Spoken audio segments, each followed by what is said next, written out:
Brought to you by Palvi Agrico. आता शेतीसाठी जे काही लागणार ते घरपोच मिळणार, तेही मोबाईलच्या एका क्लिकवर.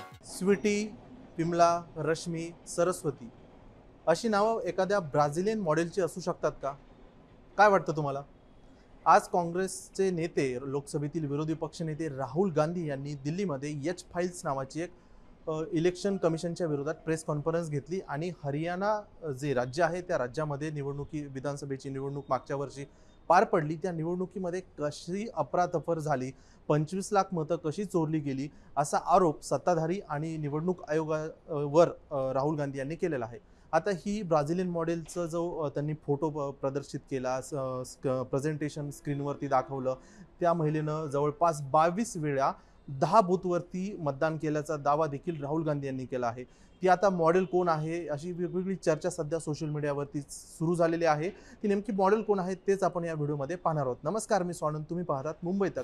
राहुल गांधी यांनी एक पत्रकार परिषद घेतली एच फाइल्स नावाची. त्यामध्ये 25 लाख मतदार हे हरियाणा राज्यामध्ये भारतीय जनता पक्षाने निवडणूक आयोगाच्या साहाय्यानं मतदार चोरले आहेत. विविध जे मतदार आहेत त्यांची नावे वेगवेगळी आहेत, कुणाचे फोटो वेगळे आहेत आणि कुणाचं वय वेगळं आहे, असे विविध मतदार आहेत. त्यांनी एकाच वेळी अनेक ठिकाणी अनेक बूथवरती मतदान केलं आहे असं राहुल गांधी यांनी सांगितलं आहे.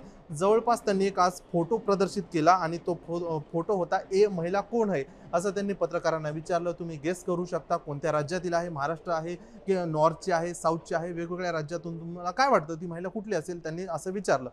पण राहुल गांधी यांनी थोड्या वेळात सांगितलं ही महिला आहे ब्राझिलियन मॉडेल. तिनं जवळपास 22 वेळा मतदान केलं आहे 10 वेगवेगळ्या बूथवरती आणि तिचं प्रत्येक वेळी वेगवेगळं नाव आहे. कधी सरस्वती असतं, कधी गीता असतं, कधी सीमा असतं आणि कधी वयसुद्धा वेगळं असतं. आता त्यानंतर राहुल गांधी यांनी पुढची एक स्लाईड ओपन केली. त्यामध्ये त्यांनी असं सांगितलं की त्या महिलेचा फोटो असा त्यांनी दाखवला राहुल गांधींनी आणि एक स्कॅनर होतं आणि तिथे वरती नाव होतं मॅथिस फेरेरो असं आणि ते स्कॅन केल्यानंतर ही ब्राझिलियन मॉडेल आहे असल्याचं देखील आपल्याला पाहायला मिळतं. आणि ह्या स्कॅनरवरती आपण जर क्लिक केलं, मोबाईलनं स्कॅन केलं तर ते ब्राझीलमधील महिला असल्याचं देखील पाहायला मिळतं. सोशल मीडियावरती याच महिलेचे विविध वेगवेगळे फोटो आहेत.